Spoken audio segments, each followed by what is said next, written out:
Hey, thanks for tuning in. This is a short, no frills flow practice. It is great for kind of an end of the day wind down, but it can also be used any time of day and even in the morning.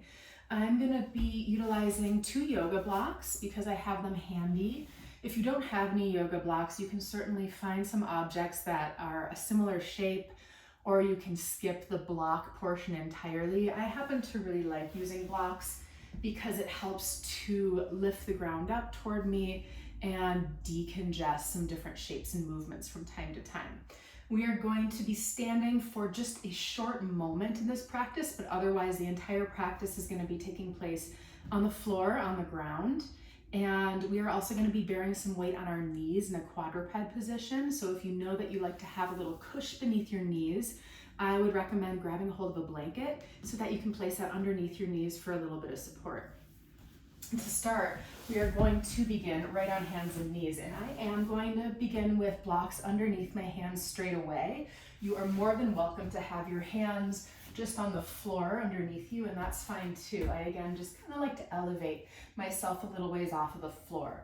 Tuck your toes under, come into a flexed foot position, and then just start to shift weight forward and back in a way that's really, really simple. How far you shift forward and how far you shift back is going to vary depending upon the individual. So find for yourself something that just feels like it's offering a little bit of stretch perhaps, but not overload in either your hands, your feet, or your ankles. And feel free to vary the amount of time that you linger in any of these shapes. So whether or not you'd like to spend a little bit more time leaning some weight forward or a bit more time pulling your weight back, you can move into a cadence and rhythm that feels just right for you. Take just a couple more of these rocks, both forward and back.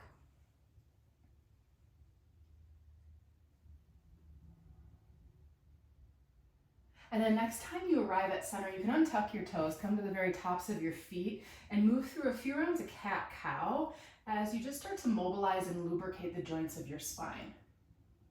Tuck through your tail, round through your back, bring your chin toward your chest, and get really, really long through your back body. And then untuck your tail, tip the bowl of your pelvis forward and down, bring your chest forward right in between your upper arm bones, and then lift the tip of your nose up, even to stretch into the front of your throat. Now you can try that just a few more times, again, moving at whatever pace you'd like.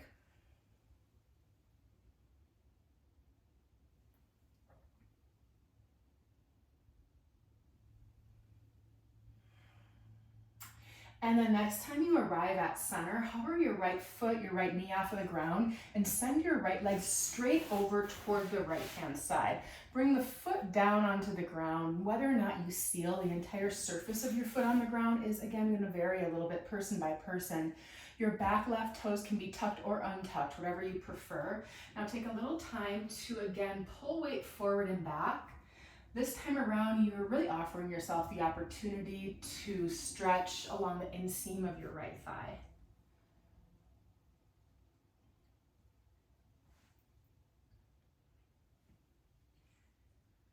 Next time you arrive right at center here, back toward a neutral spine, tuck and untuck through your tailbone a couple times, and notice how you are able to very likely find some sensation again along the inseam of your thigh as you reorient through the positioning of your pelvis.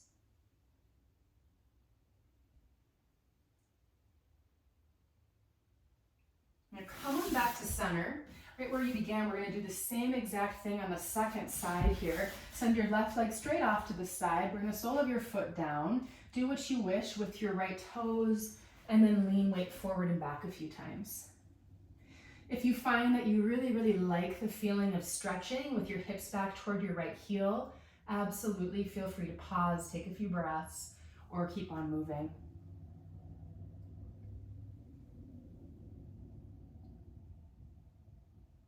Then cruise back to where you began, a few more of those pelvic tilts, tucking and untucking through your tail.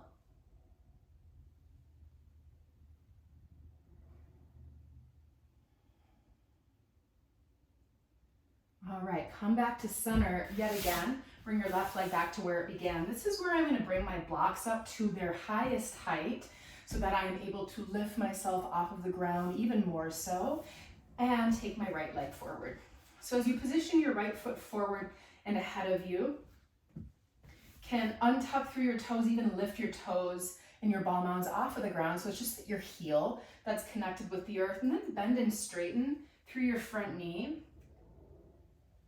as you yet again draw your hips forward and back.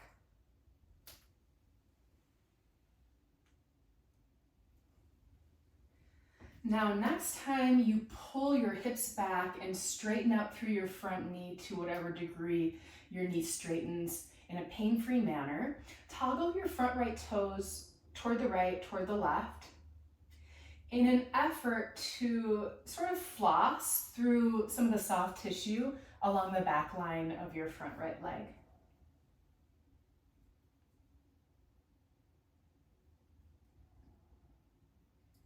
That is great for now. Switch out your legs, return your right leg, take your left leg forward, lift your toes and ball mounds up, press your heel down, pull weight forward and back.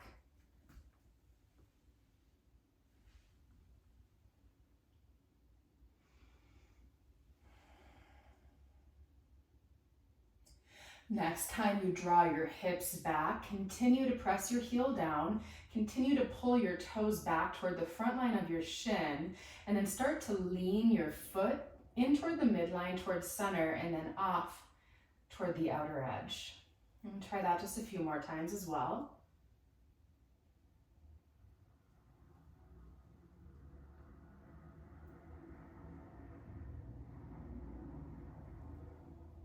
Cool, back to center, return your left leg to where it began. You can place your blocks off to the side if you were using blocks.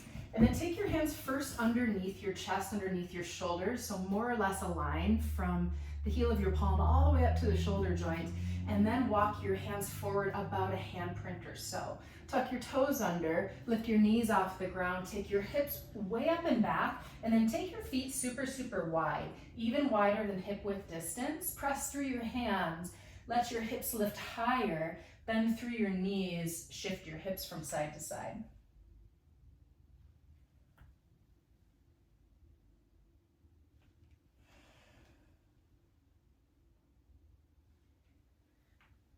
All right, friends, come back to center. Walk your hands all the way back to your wide feet. Now you can keep your feet as wide as they are, or if that feels kind of wonky and a little unnatural, you can bring your feet in a little bit closer, but keep them at least hip width distance, if not a little bit wider. Let your head hang super heavy, and then let your arms and your hands relax toward the ground. We're gonna move into a spinal articulation, straight up to stand, and we're gonna do it just one time. Keep your chin to your chest, keep your head super heavy, and then slowly, slowly start to roll up. A little bit of a bend in your knees. And then just like you're stacking each individual bone of your spine, come all the way up to stand. And then we're gonna go right back down to the ground the same way that we came up. So it's chin to chest. Let your upper arm bones even sort of drape forward. A bit of a bend in your knees, and then slowly loading through the bones of your spine and all the musculature that intersects, you will make your way all the way back down into the fold. Now here, let's take a few moments. You can let your hands just sort of dangle freeform, or if you'd like to take your elbows into your hands, you can do that. And if you prefer to bring your arms behind you for a chest expansion, or interlock your fingers at the nape of your neck, you could do that. Again, feet can be hip width distance or even a ways wider. You can move just as much as you'd like to move.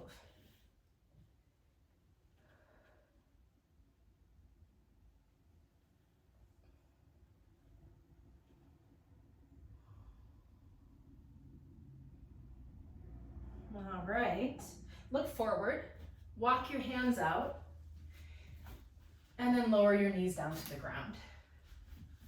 Take your left arm high toward the ceiling, take a few big sweeping circles in your left shoulder joint, and check out both directions. Reach your left fingertips high once more, and then thread your left arm underneath your right. Lower your left cheekbone, your temple down toward the ground. If it doesn't quite reach, feel free to place a bolster, a block, a pillow, a blanket, and anything that you'd like beneath your head for some support. Tense up onto your right fingertips and very, very gently nudge the ground away from you and take a few breaths.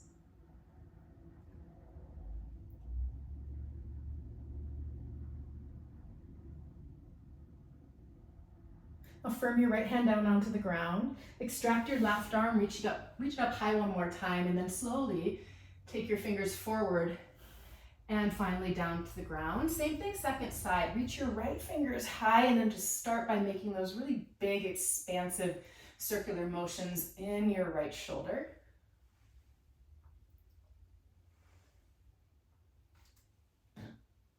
Lift your arm up and weave it all the way underneath your left.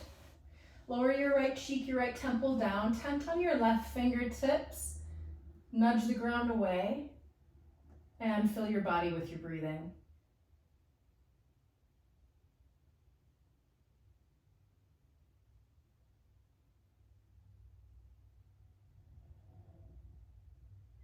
Plant your left palm right back down onto the ground. Unravel, unwind, reach your right fingers up. And then like you could almost exaggerate this movement. Reach forward and finally down to the ground. We're gonna come belly down. So come to lying all the way down. Place your left hand beneath your left shoulder straight away. Send your right arm straight out to a T. Press into your left hand. Roll over toward your right arm. Do your best to lower your head onto something. And how far you roll over toward your extended right arm is going to, again, vary person by person. You can keep your legs stacked, or if you'd like to, tap the ground behind you with your left foot. Take a few more breaths.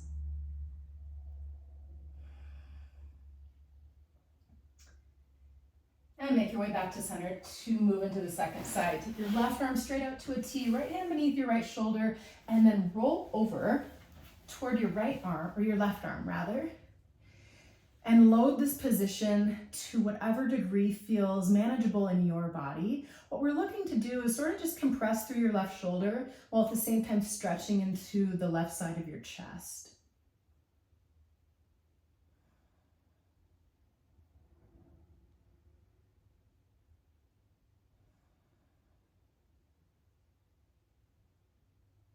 Come back to center one more time. Bring both of your hands beneath your shoulders so that you can prop yourself all the way back up onto hands and knees. And then to end your practice, option to move into puppy pose, which looks like your hips remaining situated more or less on top of your knees. Take your arms up long ahead of you and then drop your chest, perhaps even your forehead down, or if you prefer to move into a child's pose shape, pull your hips all the way back toward your heels and drop your forehead down. And you can remain in this final shape for as long as it serves you. Thank you for joining me. See you next time.